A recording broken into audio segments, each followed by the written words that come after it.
आज के वीडियो में हम डिस्कस करेंगे फ्लो चार्ट के बारे में। फ्लो चार्ट क्या होता है और प्रोग्रामिंग में फ्लो चार्ट का क्या सिग्निफिकेंस है, क्यों हम फ्लो चार्ट को यूज़ करते हैं, कैसे यूज़ करते हैं, फ्लो चार्ट में कौन कौन से ब्लॉक्स होते हैं। साथ ही हम लोग देखेंगे कि एक सैम्पल प्रोग्राम जिसका फ्लो चार्ट बनाकर देखेंगे और उसका प्रोग्रामिंग लिखने की भी कोशिश करेंगे। आइए शुरू करते हैं। What is flow chart. तो हमने लास्ट क्लास में हम लोगों ने डिस्कस किया था हम लोगों ने डिस्कस किया था कि जब भी हम लोग किसी प्रोग्राम को लिखना चाहते हैं या लिखने चलते हैं तो हमें क्या क्या पता होना चाहिए। पहली चीज़ तो ये होती थी कि हम लोग उस प्रॉब्लम को स्पेसिफाई कर लें, और जब प्रॉब्लम स्पेसिफाई कर लेते थे देन हमारे सामने ये चीज़ आती थी कि अब ये ज़रूरी है कि प्रोग्राम को डिज़ाइन किया जाए। प्रोग्राम को डिज़ाइन आप कैसे करोगे? प्रोग्राम को डिज़ाइन करने के लिए ज़रूरी है कि या तो आप एल्गोरिथम उसका लिखिए या फिर उसका फ्लो चार्ट बना लीजिए। तो मैंने आपको बताया भी था कि एल्गोरिथम से हमारा मतलब होता है कि किसी भी प्रोग्राम का step by step language form में उसे लिख देना कि स्टेप 1 में क्या होगा, स्टेप 2 में क्या होगा, स्टेप 3 में क्या होगा। हम सभी स्टेप्स को लिख देते हैं और सारे स्टेप्स अगर परफॉर्म हो जाते हैं तो प्रोग्राम हमारा कंप्लीट हो जाता है। जब हम इसको राइटिंग वे में लिखते हैं तब हम इस चीज़ को बोलते हैं एल्गोरिथम। और अगर सेम एक्टिविटी को हम ग्राफिकल रिप्रेजेंटेशन से डिनोट करें तब इसी एक्टिविटी को हम लोग बोलते हैं फ्लो चार्ट। यानी कि फ्लो चार्ट क्या हुआ, किसी प्रोग्राम को रिप्रेजेंट करने के लिए या किसी प्रोग्राम को कम्प्लीटली समझने के लिए या उसको डिज़ाइन करने के लिए एक ग्राफिकल वे में उसके ब्लॉक्स के थ्रू उसको समझाना कि प्रोग्राम में क्या हो रहा है, प्रोग्राम कैसे स्टार्ट होता है, उसमें क्या क्या चीज़ों को हम डिफ़ाइन करते हैं, प्रोग्राम में किस तरह के डिसीजन लिए जाते हैं, प्रोग्राम कैसे स्टॉप होता है, उसके जितने भी रिलेटेड स्टेप्स होते हैं सभी को ग्राफिकल वे में हम लोग शो करते हैं, जिससे प्रोग्राम की अंडरस्टैंडिंग आसान हो जाती है। हम जानते हैं कि जब भी हम किसी बड़े प्रोजेक्ट पे काम करते हैं, किसी बड़े प्रोग्राम पे काम करते हैं तो हमें टीम वर्क करना होता है। जब टीम वर्क हमें करना होगा तो ये ज़रूरी होगा कि टीम के सभी मेंबर प्रोग्राम की अच्छी अंडरस्टैंडिंग रखें। ऐसे सिनेरियो में फ्लो चार्ट अपने आप में एक सिग्निफिकेंट रोल प्ले करता है, क्योंकि फ्लो चार्ट की हेल्प से ही टीम मेंबर्स आसानी से समझ पाते हैं कि प्रोग्राम में एक्चुअल में हो क्या रहा है। तो फ्लो चार्ट को समझने के लिए ज़रूरी है कि फ्लो चार्ट में यूज़ होने वाले जो ब्लॉक्स हैं उनको हम लोग जान लें कि ग्राफिकल वे में जो हम लोग रिप्रेजेंट करते हैं कौन से वो ब्लॉक्स हैं जिनको ग्राफिकल वे में यूज़ किया जाता है। ठीक है, तो हम लोग वन बाई वन देखते हैं। सबसे पहला जो है इसको हम लोग बोलते हैं ओवल। आप देख रहे हैं यहाँ पर इसको बनाया भी गया है ओवल। यानी कि हम जानते हैं कि प्रोग्राम को स्टार्ट करने का मतलब क्या है। जब भी हम प्रोग्राम को स्टार्ट करते हैं तो वहाँ पे लिखते हैं, एक ओवल बनाते हैं, जैसा कि यहाँ पर आप देख रहे हो बना हुआ है। इस तरह का ओवल बना करके उसमें लिख दिया जाता है उसके अंदर स्टार्ट, जो ये रिप्रेजेंट करता है कि यहाँ से प्रोग्राम स्टार्ट हो रहा है। और इसी तरीके का जो ओवल है वो प्रोग्राम के सबसे लास्ट में भी देखा जाता है। जब प्रोग्राम पूरी तरह से ख़त्म हो गया होगा वहाँ पर दोबारा से ऐसा ही ओवल बना देंगे और उसमें के अंदर लिखेंगे स्टॉप। यानी कि ये जो ओवल वाला ब्लॉक से क्या बताता है, इट इंडिकेट्स स्टार्ट और स्टॉप ऑपरेशन। ठीक है, समझ गए इस बात को। दूसरी चीज़ है एरोज। हम जानते हैं कि ग्राफिकल वे में जब हम रिप्रेजेंट करते हैं कई सारे ब्लॉक्स को तो उनको आपस में कनेक्ट करना भी ज़रूरी है। और जब हम कनेक्ट करते हैं तो वो डायरेक्शन हमें पता चलती है कि किस ब्लॉक से जो फ्लो है वो किस ब्लॉक की ओर बढ़ रहा है। इसको रिप्रेजेंट करने के लिए हम लोग यूज़ करते हैं एरो, जो इस तरह से एरो जैसे यहाँ पे बना हुआ है इस तरह का एरो हम लोग यूज़ करते हैं। जनरली डाउनवर्ड डायरेक्शन में एरो आपको देखने को मिलेगा। It indicates flow with direction. ये फ्लो भी दिखाता है और डायरेक्शन भी बताता है कि हम लोग किस ब्लॉक पे पहले थे और अब किस ब्लॉक के ऊपर जा रहे हैं। समझ गए ओवल क्या होता है, एरो क्या होता है। नेक्स्ट हम लोग बात करते हैं पैरेललोग्राम। ये भी एक ब्लॉक है फ्लो चार्ट का, एक इंपॉर्टेंट ब्लॉक, जो क्या बताता है, it indicates input output operation. यानी कि इनपुट और आउटपुट से रिलेटेड जो ऑपरेशंस हैं उसके बारे में ये बताता है। इनपुट आउटपुट ऑपरेशन से मतलब हमारा क्या है, सपोज आपको 3 नंबर्स को ऐड करना है तो आप 3 नंबर्स को पहले कहीं ना कहीं स्टोर करोगे। इट मीन्स कि कुछ ना कुछ इनपुट लोगे, तो यानी कि जो भी चीज़ें आपको एज अ इनपुट डिफाइन करनी है वो आप इसी तरह का ब्लॉक बनाओगे और उसके अंदर डिफाइन कर दोगे कि ये 3 नंबर ABC हैं, या जो भी जिस भी तरह से आप यहाँ पे वेरिएबल्स लेना चाहोगे वो आप ले सकते हो। पैरेललोग्राम का यूज़ करोगे, इनपुट आउटपुट जो भी वेरिएबल्स आपको लेने हैं वो इसके अंदर आप लिख दोगे जिससे वो डिफाइन हो जाएंगे। बात करते हैं अगले ब्लॉक की। अगला जो ब्लॉक है ये है रेक्टेंगल ब्लॉक। रेक्टेंगल ब्लॉक क्या करता है? It indicates process operation. Process का मतलब क्या हुआ? सपोज मैंने कहा कि 3 नंबर्स को आपको ऐड करना है, तो आप क्या करोगे? लिखोगे y equal to A plus B plus C. तो ए, बी और सी 3 नंबर्स थे और y क्या था? जिसके अंदर रिजल्ट स्टोर होना था। तो कह रहे हैं कि ये प्रोसेस जो आप लिखोगे ना, y equal to A plus B plus C, ये कहाँ लिखोगे? एक रेक्टेंगल बनाओगे, उसके अंदर इस तरीके से आप लिख दोगे, जो बताएगा कि क्या प्रोसेस हो रहा है। तो अगर आपने 3 नंबर्स का सम करना है तो प्रोसेस में क्या करोगे? यही इक्वेशन आपको लिखना पड़ेगा, जो ये बता देगा कि एक्चुअल में क्या प्रोसेस यहाँ पर हो रहा है। अगले वाले ब्लॉक की बात करते हैं। इसको हम लोग बोलते हैं डायमंड। डायमंड को हम लोग कंडीशन के लिए यूज करते हैं। It indicates decision making operation. कई बार ऐसा सिचुएशन हमारे सामने आता है, जिसमें हमें ये डिसाइड करना होता है कि यस और नो। इट मीन्स कि सपोज करिए कि आप 2 नंबर को कंपेयर कर रहे हैं, ए और बी 2 नंबर हैं, आपको कंपेयर करना है ए बड़ा या बी बड़ा। तो आप क्या करोगे? लिख दोगे if A greater than B. तो ऐसे में क्या होता है? दो डिसीजन होते हैं, या तो ए जो है बी से बड़ा होगा या फिर छोटा होगा।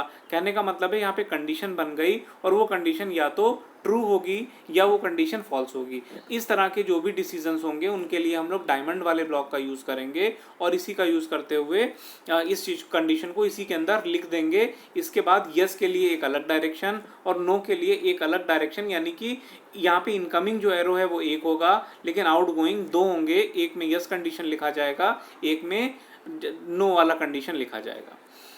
होपफुली ये बात आप लोग समझ गए होंगे। बात करते हैं अगले ब्लॉक की। चलिए अगला ब्लॉक है हमारा डबल साइडेड रेक्टेंगल। इस तरीके का यहाँ पे आप देख रहे हो, डबल साइडेड रेक्टेंगल इसको बोलते हैं। क्या ये करता है? सब रूटीन में यूज होता है। कह रहे हैं it indicates execution of pre defined process. कोई प्री डिफाइंड प्रोसेस जिसके लिए एक फंक्शन या सब रूटीन पहले से डिजाइन किया गया है, अगर उसको आपको शो करना है अपने प्रोग्राम में, फ्लो चार्ट में शो करना है, तो आप इस तरीके का डबल साइडेड रेक्टेंगल बना सकते हो और इसके थ्रू आप इसको शो कर सकते हो। ठीक है, बात करते हैं अगले वाले की। अगला वाला क्या है? एक सर्किल है। इस सर्किल को हम यहाँ पर क्या बोलते हैं? इसको हम कनेक्टर बोलते हैं। तो कह रहे हैं कनेक्टर क्या करता है? It connects between the flow chart. कह रहे हैं कि कभी कभी क्या होता है कि 2 फ्लो चार्ट को आपस में कंबाइन करना है। सपोज जनरली हम लोग कॉपी में क्या करते हैं कि सपोज कोई बड़ा फ्लो चार्ट है, एक पेज में कंप्लीट ही नहीं हो पाया और दूसरे पेज में जाना है, तो आप क्या करोगे? कैसे कनेक्ट करोगे? लास्ट में जहाँ पे पेज खत्म हो रहा है, लास्ट वाला एरो इसी कनेक्टर में ले जाकर के छोड़ दोगे और दूसरे पेज में फिर से एक गोला बनाओगे और वहां से उसको निकाल दोगे बाहर। तो यानी कि कनेक्टर्स को हम इस तरह से, कनेक्टर जो है वो 2 फ्लो चार्ट को कंबाइन करने के काम आता है। इस तरह का सिचुएशन जहां पर भी क्रिएट हो। तो होपफुली ये सारे के सारे ब्लॉक्स आप समझ गए होंगे कि कैसे हम लोग इन ब्लॉक्स का यूज करते हैं और किस ब्लॉक का क्या मतलब होता है, किस ब्लॉक के अंदर हमें किस तरह की एक्टिविटी को शो करना है।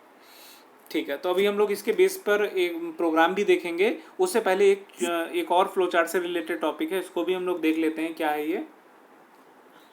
चलिए, कह रहे हैं flow chart in terms of structure. Flow chart का स्ट्रक्चर किस तरह का होगा? तो कह रहे हैं 2 तरह का स्ट्रक्चर पॉसिबल है। एक को हम लोग बोलते हैं टॉप डाउन डिजाइन और दूसरे को हम लोग बोलते हैं bottom up design. Top down design, bottom down design, क्या होते हैं ये दोनों? आइए इनको बारी बारी से देखते हैं। सबसे पहले हम देखते हैं टॉप डाउन अप्रोच। ये क्या होता है? कह रहे हैं कि ये एक ऐसा अप्रोच है जिसमें हम क्या करते हैं कि सपोज कोई बड़ा प्रोग्राम है, उसको छोटे सब मॉड्यूल्स में हम लोग डिवाइड कर लेते हैं। और ऐसा क्यों करते हैं? ताकि हम अपने प्रोग्राम की कॉम्प्लेक्सिटी को थोड़ा सा कम कर सके, क्योंकि जो बड़ा प्रोग्राम होगा उसमें प्रॉब्लम्स आ सकते हैं एक ही साथ। अगर हम उसको एक ही नज़रिए से पूरे प्रोग्राम को देखें तो ये प्रॉब्लम क्रिएट कर सकता है, और अगर उसमें एरर होगी तो उसको फाइंड आउट करना भी दूर होगा। हम करेंगे क्या? हम देखेंगे कि इसमें कौन कौन से ऐसे एक्टिविटीज़ हो रहे हैं जिनको हम सब मॉड्यूल में कन्वर्ट कर सकते हैं। तो हम ऐसे एक्टिविटीज़ के लिए सब मॉड्यूल बनाएंगे। अब इससे बेनिफिट क्या होगा कि आप प्रोग्राम कर रहे हो और एक सब मॉड्यूल आपको आया, आपने उस सब मॉड्यूल को देख लिया और सब मॉड्यूल की हेल्प से आपको तुरंत पता चल गया कि एक्चुअल में इस मॉड्यूल में क्या हो रहा है। अगर सब मॉड्यूल भी अपने आप में बड़ा है तो सब मॉड्यूल को फर्दर और छोटे मॉड्यूल में हम लोग कन्वर्ट करेंगे और छोटा करेंगे उसको, और इस तरह से जो प्रोग्राम का अप्रोच है वो पहले के कंपैरिजन में थोड़ा सा ईजी हो जाएगा। इस वाले अप्रोच का बेनिफिट क्या होता है? कह रहे हैं कि इसका जो एडवांटेज है, उसका एडवांटेज ये है कि अगर मान लीजिए आप एक टीम में एक पर्टिकुलर मेंबर ने इस फ्लो चार्ट को तैयार किया है, बाकी लोगों को अंडरस्टैंड करना है कि डिज़ाइनिंग कैसे हो रही है इस फ्लो चार्ट की हेल्प से, तो ये बाकी लोगों के लिए बहुत ही ईजी हो जाएगा उसको समझ पाना। क्यों समझना आसान हो जाएगा? क्योंकि अब केवल अगर आपने सब मॉड्यूल्स का यूज़ किया है तो अब आपको एक बड़ा प्रोग्राम दिखाई देने के बजाय एक बड़े प्रोग्राम के अंदर कई सारे सब मॉड्यूल्स दिखाई देंगे और सब मॉड्यूल्स के अंदर और भी छोटे मॉड्यूल्स दिखाई देंगे। एक सब मॉड्यूल को देख करके समझा जा सकेगा आसानी से कि उस सब मॉड्यूल में एक्चुअल में क्या टास्क परफॉर्म हो रहा है। तो इस तरह का जो अप्रोच होता है इसी को हम लोग क्या बोलते हैं? इसी को हम लोग बोलते हैं टॉप डाउन डिज़ाइन। मतलब एक बड़े प्रोग्राम को छोटे सब मॉड्यूल में कन्वर्ट करना, सब मॉड्यूल भी अगर बड़ा है तो उसको और छोटे मॉड्यूल में कन्वर्ट करना, इस तरह का जो अप्रोच है इसी को टॉप डाउन अप्रोच कहा जाता है। जो दूसरा डिज़ाइन है इसको हम लोग क्या बोलते हैं? Bottom up design. ये ऊपर वाले का अपोजिट होता है। जो टॉप बॉटम डिज़ाइन है ऊपर वाला, उसी का ये ठीक अपोजिट होता है। तो कह रहे हैं कि इसमें हम लोग करते क्या है? टॉप बॉटम अप डिज़ाइन में क्या करते हैं? कह रहे हैं कि ये उसका अपोजिट है। इसमें करेंगे क्या कि जो प्रोग्रामर है वो क्या करना शुरू करेगा, जो लोअर लेवल के मॉड्यूल हैं उनको वो पहले कंप्लीट करेगा, उनसे वहाँ से शुरुआत करेगा और उनको धीरे धीरे करते हुए टॉप लेवल डिज़ाइन की ओर अप्रोच करेगा। तो इस तरह का जो डिज़ाइन है इसमें भी चाहे ऊपर वाला डिज़ाइन हो चाहे ये डिज़ाइन हो, दोनों में ही रिजल्ट आपका सेम आएगा। बस एक डिज़ाइनिंग का एक प्रोसेस है कि ऊपर बड़े प्रॉब्लम को छोटे छोटे टास्क में कन्वर्ट करते थे और यहाँ पर हम एक छोटे मॉड्यूल से शुरुआत कर लेते हैं और उन कई छोटे छोटे मॉड्यूल्स को कंबाइन करते हुए एक बड़े प्रोजेक्ट में कन्वर्ट कर लेते हैं। फाइनली रिजल्ट आपका अनचेंज रहता है, उसी तरह का सेम रिजल्ट आता है जैसा पहले वाले में आ रहा था, जैसा आपका टॉप वाले में आ रहा था। तो होपफुली ये बात आपको समझ में आई होगी। अब हम लोग बात कर लेते हैं एक सैम्पल प्रोग्राम की। एक सैम्पल प्रोग्राम देखेंगे और साथ ही देखेंगे उसका फ्लो चार्ट कैसे हमने डिज़ाइन किया हुआ है और समझेंगे कि उसका प्रोग्राम कैसे लिखा जाएगा। चलिए बात कर लेते हैं हम लोग। तो हमारे सामने एक प्रॉब्लम आ रहा है, ऐड 2 8-बिट नंबर्स। दो 8-बिट के नंबर्स को ऐड करना है। कह रहे हैं कि हमारे पास दो नंबर्स हैं, दोनों नंबर कैसे हैं? दोनों नंबर का साइज 8-बिट का है, उनको हमको ऐड करना है। कह रहे हैं कि प्रॉब्लम स्टेटमेंट में add the content of memory location 2000H and 2001H and result is stored in the memory location 2002H। समझ पाए क्या बोला जा रहा है? यहाँ पर प्रॉब्लम में ये बोल रहे हैं, कह रहे हैं कि दो मेमोरी लोकेशन है। पहला मेमोरी लोकेशन है 2000H, दूसरा मेमोरी लोकेशन है 2001H। कह रहे हैं कि ये जो दो मेमोरी लोकेशन है, इन दोनों मेमोरी लोकेशन के अंदर इंडिविजुअली 8-बिट का डेटा है। आपको क्या करना है? इन दोनों डेटा को ऐड करना है और जो रिजल्ट आएगा उस रिजल्ट को आपको एक थर्ड मेमोरी लोकेशन प्रोवाइड किया गया है 2002H, उसमें आपको स्टोर करवा देना है। तो आप समझ लिए, सबसे पहले हम लोग क्या करते हैं? सबसे पहला स्टेप होता है स्पेसिफाई द प्रॉब्लम। हम लोगों ने प्रॉब्लम को स्पेसिफाई कर लिया है। प्रोग्राम तो सिर्फ इतना था कि दो 8-बिट के नंबर्स को हमें ऐड करना था। जब हमने इसको स्पेसिफाई किया तो पता चला कि दो मेमोरी लोकेशन भी आपको प्रोवाइड किए गए हैं कि किस मेमोरी लोकेशन के अंदर डेटा मौजूद है और जब रिजल्ट आएगा तो हम उसको किस पर्टिकुलर लोकेशन में स्टोर करेंगे। इतनी बात समझ गए? ठीक है, तो अब हम देखते हैं इसको डिज़ाइनिंग करना। डिज़ाइन करने के लिए हम लोग यहाँ पे फ्लो चार्ट बना रहे हैं। अब यहाँ पे देखिएगा कैसे फ्लो चार्ट, क्योंकि ये तो प्रोग्राम बहुत ही सिंपल है, इसका फ्लो चार्ट बनाना भी बहुत आसान है। देखिए देखते हैं यहाँ पर क्या किया जा रहा है। कह रहे हैं सबसे पहला हम लोगों ने ओवल बनाया। मैंने बताया था कि फ्लो चार्ट में सबसे शुरुआत में सबसे लास्ट में ओवल हम लोग बनाते हैं, जिसमें जो टॉप वाला रहता है उसमें हम लोग क्या लिखते हैं? स्टार्ट। लास्ट वाले में हम लोग लिखते हैं स्टॉप या एंड लिख देते हैं। तो इस तरह से ये ओवल होते हैं स्टार्ट और स्टॉप के। चलिए ठीक है, बात कर लेते हैं। तो हमने स्टार्ट शो कर दिया कि हमने यहाँ पे स्टार्ट किया है। फिर अब हम क्या कर रहे हैं? क्योंकि बोला गया है कि दो नंबर को आप ऐड करिए, तो आपको क्या चाहिए? आपको दो नंबर चाहिए। तो कह रहे हैं कि हम लोग इनपुट आउटपुट वेरिएबल्स को शो करने के लिए रेक्टेंगुलर ब्लॉक का यूज़ करते थे। हमने रेक्टेंगुलर एक ब्लॉक लिया, उसके अंदर लिख दिया गेट द फर्स्ट नंबर। मतलब पहला नंबर को हमने यहाँ पर डिफाइन किया कि पहले नंबर को हम लेंगे। फिर हमने एक और ब्लॉक यूज़ किया, उसमें लिखा get the second number. Second number हमने ले लिया, दोनों नंबर हमें मिल गए। अब हम क्या करेंगे? लिख दिया हमने ऐड 2 नंबर्स। यहाँ पे हमने प्रोसेस करने को दिखा दिया है। हम लोग यहाँ पर अब प्रोसेस करेंगे नंबर्स को। तो प्रोसेस कैसे करेंगे? लिख देंगे y = a + b, या हमने सिंपली यहाँ पे इन वर्ड्स लिख दिया है ऐड टू नंबर्स, इन दोनों नंबर्स को ऐड कर दीजिए। इसके बाद हम क्या बोलेंगे, जब ये रिजल्ट आ गया तब हम बोलेंगे स्टोर द रिजल्ट। इस रिजल्ट को आप स्टोर कर दीजिए और इसके बाद प्रॉब्लम को एंड कर दीजिए। देखिए एक बात और मैं आपको बता दूं, हम लोगों ने रेक्टेंगल और पैरेललोग्राम दो अलग अलग ब्लॉक ऊपर पढ़े थे, लेकिन जो स्टैंडर्ड आप प्रोग्रामिंग के जो बुक्स हैं उसमें आप इस चीज़ को ऑब्जर्व करेंगे कि रेक्टेंगुलर और पैरेललोग्राम दोनों को एक दूसरे के साथ वो रिप्लेस कर लेते हैं। ज़्यादातर केसेस में आप देखोगे रेक्टेंगल्स का ही यूज़ किया जा रहा है इनपुट आउटपुट को डिफाइन करने के लिए भी और प्रोसेस वाला स्टेप दिखाने के लिए भी। उसी चीज़ को हमने भी यहाँ पे फॉलो किया है। जैसे कि यहाँ पर लिखा हुआ है गेट द फर्स्ट नंबर, जो दूसरे स्टेप में यहाँ पर हम इस तरह से पैरेललोग्राम वाला भी बना सकते थे, वो भी एकदम सही है। अगर हमने रेक्टेंगल बनाया है तो भी वो एकदम सही है। क्या हो रहा है इस फ्लो चार्ट में, ये बात समझ गए होंगे। दो नंबर्स चाहिए, दो नंबर्स को हमें ऐड करना है। हम पहले पहला नंबर लेंगे, दूसरे नंबर को लेंगे, दोनों को ऐड करेंगे। जो रिजल्ट आएगा रिजल्ट को कहीं पर स्टोर करवा देंगे। कहाँ पर स्टोर करवाएंगे, लोकेशन ऊपर दिया हुआ है। हालांकि हमें फ्लो चार्ट में ये सब मेंशन करने की ज़रूरत नहीं है कि किस मेमोरी लोकेशन में हमें स्टोर करवाना है, क्योंकि ये सिर्फ एक डिज़ाइनिंग पर्पज़ के लिए है ताकि प्रॉब्लम को हम स्पेसिफाई कर पाएँ, प्रॉब्लम को समझ पाएँ कि हमें प्रोग्राम में किस तरह से आगे बढ़ना है। एक फ्लो हमें यहाँ पर दिखाई पड़ रहा है, एरोज हमने लगाए हुए हैं, आपको एक फ्लो दिखाई पड़ रहा है। इसी तरीके का फ्लो आपको प्रोग्रामिंग करते समय भी ध्यान देना है और आसानी से आप प्रोग्राम कर ले जाओगे।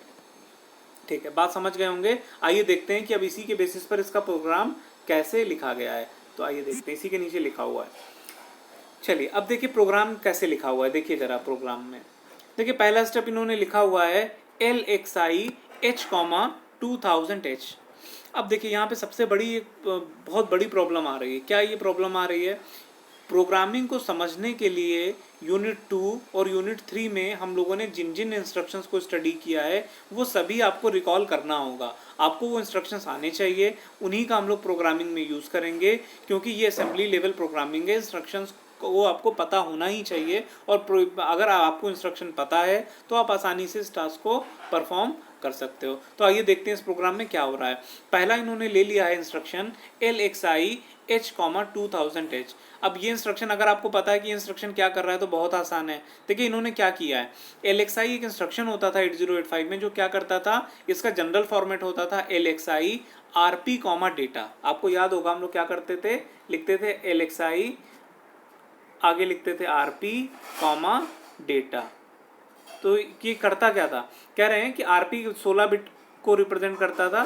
कह रहे हैं कि यहाँ पर LXI स्पेस H लिखा हुआ है और यहाँ पर H जो है वो RP को रिप्रेजेंट करता है। लिखा H है लेकिन हम इसको कंसीडर क्या करते हैं, HL रजिस्टर पेयर कंसीडर करते हैं, क्योंकि ये इंस्ट्रक्शन रजिस्टर पेयर के लिए बना हुआ है। लिखा H जाता है, माना क्या जाता है, HL रजिस्टर पेयर माना जाता है। कॉमा डेटा आगे लिखा हुआ है, डेटा की जगह यहाँ पे 2000H लिखा हुआ है। क्या करेगा, लोड कर देगा जो भी यहाँ पे आगे लिखा हुआ है वैल्यू, उसको लोड कर देगा कहाँ पे, रजिस्टर पेयर में। रजिस्टर पेयर की जगह लिखा हुआ है HL, यानी कि HL की वैल्यू क्या हो जाएगी, 2000 हो जाएगी।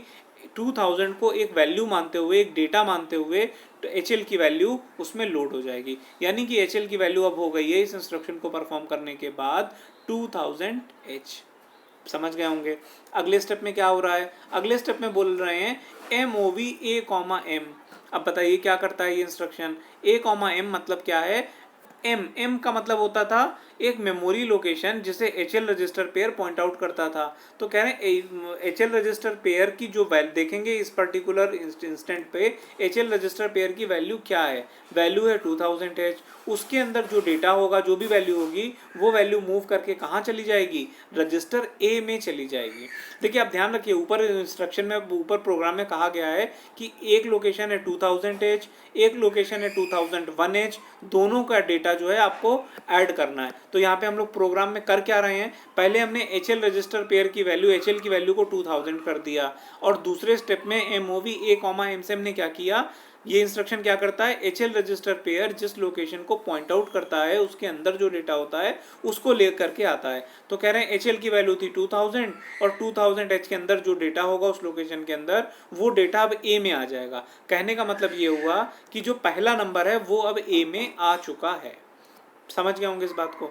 देखिए अगले स्टेप में क्या बोल रहे हैं, अगले स्टेप में बोल रहे हैं L x I H comma 2001H, मतलब क्या हुआ, अभी ऊपर हमने देखा, कह रहे हैं ये एच एल रजिस्टर पेयर की बात की जा रही है। एच एल रजिस्टर पेयर की वैल्यू को अब क्या चेंज करके क्या कर दिया गया, 2001 कर दिया गया एच एल की वैल्यू को। अगले इंस्ट्रक्शन में क्या किया गया, ऐड एम। ऐड एम क्या करता है, एक इंस्ट्रक्शन हम लोगों ने पढ़ा था, ऐड एम क्या करता है, कह रहे हैं इसमें ए एक्यूमुलेटर छुपा हुआ है, क्या करेगा ये ए प्लस एम करेगा। ए की वैल्यू, ए में तो फर्स्ट नंबर पहले ही हम लोग लोड कर चुके हैं, अब ये ऐड एम क्या करेगा, इसी एक्यूमुलेटर की वैल्यू में m की वैल्यू को ऐड करेगा। अब m है क्या यहाँ पे, जिसे H L register pair point out कर रहा है। एच एल रजिस्टर पेयर की वैल्यू है 2001 और इस लोकेशन के अंदर जो डेटा होगा उसी को H L register pair point out कर रहा है, यानी कि ये दूसरी मेमोरी लोकेशन 2001 के करस्पॉन्डिंग वाले की बात की जा रही है। इसके अंदर जो डेटा होगा वो अब ए के कंटेंट के साथ जोड़ दिया जाएगा, जो रिजल्ट आएगा वो ए में स्टोर किया जाएगा। आपको याद होना चाहिए कि ऐड एम एक इंस्ट्रक्शन है, इसकी डिफिनेशन क्या होती है, मेमोरी लोकेशन एम जिस लोकेशन को पॉइंट आउट कर रहा है उसके अंदर जो डेटा है उसको ए के कंटेंट के साथ ऐड करिए और एक्यूमुलेटर में ही स्टोर कर दीजिए। अब देखिए तो m की वैल्यू अब 2001 के करस्पॉन्डिंग जो वैल्यू थी, यानी कि जो दूसरा नंबर था उसकी वैल्यू को एक्यूमुलेटर के कंटेंट के साथ, एक्यूमुलेटर में आपकी पहली वाला नंबर पहले से ही है, तो कह रहे हैं ये दोनों नंबर ऐड हो जाएंगे और इनका जो समेशन आएगा वो अब a में ही स्टोर कर दिया जाएगा। इस तरह से हमारा ये एडिशन वाला काम जो है ये परफॉर्म हो गया, दोनों नंबर का एडिशन हो गया। लेकिन प्रोग्राम में एक बात ये भी कही गई थी कि जो रिजल्ट आएगा उसको आपको एक मेमोरी लोकेशन 2002 में आपको स्टोर करवा देना है, तो अब स्टोर करवा देते हैं। अगले इंस्ट्रक्शन में क्या किया इन्होंने, लिखा INX-H। INX क्या होता है, ये होता है इंक्रीमेंट इंस्ट्रक्शन। तो INX में, INX मतलब रजिस्टर पेयर पे काम करता है, HL की जो वैल्यू होगी उसमें +1 हो जाएगा। HL की वैल्यू करंट क्या चल रही है, 2001 चल रही है, इसमें क्या जोड़ देंगे, 1 जोड़ देंगे, हो जाएगा कितना, 2002 हो जाएगा। अब देखिए अगले इंस्ट्रक्शन में क्या किया, HL की वैल्यू 2002 हो गई, अब क्या कर रहे हैं, MOV M, A लिख दिया। तो क्या करेगा ये इंस्ट्रक्शन, ए में अभी हमारा क्या आया हुआ है, ए में हमारा रिजल्ट आ चुका है इस वाले ऐड वाले इंस्ट्रक्शन के बाद, ए में हमारा रिजल्ट स्टोर है, उसको हम कहाँ पे मूव करवा रहे हैं, एम में मूव करवा रहे हैं। एम क्या है, एच एल रजिस्टर पेयर जिस लोकेशन को पॉइंट आउट कर रहा है वही एम है। एच एल किसको पॉइंट आउट कर रहा है, 2002 को पॉइंट आउट कर रहा है। कहने का मतलब क्या हुआ कि जो एडिशन से रिजल्ट आया है वो कहाँ स्टोर हो गया, 2002 वाली लोकेशन में स्टोर हो गया, यही हम चाहते थे। इस तरह से हमारा प्रोग्राम का जो टास्क था वो कंप्लीट हो गया। प्रोग्राम का टास्क था कि पहले नंबर को लीजिए, दूसरे नंबर को लीजिए, उनको ऐड कर दीजिए और रिजल्ट को एक मेमोरी लोकेशन में स्टोर करा दीजिए। होपफुली ये बात आपको समझ में आ गई होगी। बहुत ही आसान प्रोग्राम था, फ्लोचार्ट भी एकदम आसान था, बिल्कुल बेसिक एग्जाम्पल हमने लिया क्योंकि ये हम लोग यहीं से शुरुआत कर रहे हैं। तो आगे जो प्रोग्राम होंगे वो इतने इजी नहीं होंगे, फिलहाल आज हम लोग बहुत ही आसान वाले प्रोग्राम देख रहे हैं। चलिए एक और प्रोग्राम यहाँ पे लिखा हुआ है, इसको भी फटाफट देख लेते हैं। यहाँ पर हम लोग क्या कर रहे हैं आइए देख लेते हैं। चलिए इसमें हम लोगों को बोला जा रहा है सब्ट्रैक्ट 2 8-बिट नंबर्स, दो 8-बिट के नंबर्स को सब्ट्रैक्ट करना। कह रहे हैं कि दो नंबर्स हैं 8-बिट वाले हैं, एक नंबर में से दूसरे को घटाना है और रिजल्ट आपको देखना है। तो हम सबसे पहले क्या करते हैं, प्रॉब्लम को स्पेसिफाई कर लें। हमने प्रॉब्लम को स्पेसिफाई करते हुए लिखा कि subtract the content of memory location 2001H from the memory location 2000H and place the result in the memory location 2002H। समझ पाए क्या हो रहा है, कह रहे हैं कि दो नंबर्स हैं, एक नंबर 2000H वाले लोकेशन के अंदर है, दूसरा डेटा जो है 2001 वाले के अंदर है। आपको करना क्या है कि पहले वाला जो नंबर है, कह रहे हैं कि जो पहला नंबर है माइनस दूसरा नंबर, इस तरह से करना है। करने का मतलब है कि जो 2001 वाले मेमोरी लोकेशन में डेटा है उसको घटाना है, किससे, 2000H वाले डेटा से घटा देना है। जो रिजल्ट आएगा उस रिजल्ट को कहाँ स्टोर करना है, एक और मेमोरी लोकेशन प्रोवाइड कर दिया गया 2002H, इसके अंदर स्टोर करवाने के लिए बोला गया है। आइए देखते हैं कैसे ये काम परफॉर्म हो रहा है। इसका सबसे पहले हम लोग फ्लो चार्ट देख लेते हैं। फ्लो चार्ट में क्या बोला, चलिए फ्लो चार्ट में यहाँ पे बोल रहे हैं स्टार्ट किया, सबसे पहले स्टार्ट वाला ओवर लगाया हमने, गेट द फर्स्ट नंबर पहला नंबर लिया, गेट द सेकेंड नंबर दूसरा नंबर लिया, अगले में हमने प्रोसेस दिखा दिया, subtract the second number from first number. इस तरह से प्रोसेस खत्म हुआ। मतलब कहने का मतलब हमने क्या किया यहाँ पर, y equal to a minus B, यही हमने इसको लिख दिया है लैंग्वेज के फॉर्म में, subtract the second number from the first number. और इसके बाद हम क्या करेंगे, स्टोर द रिजल्ट, रिजल्ट को स्टोर करवा देंगे। और इसके बाद आपको एक काम और करना होगा जो मैंने यहाँ पर नहीं किया हुआ है, आपको करना होगा।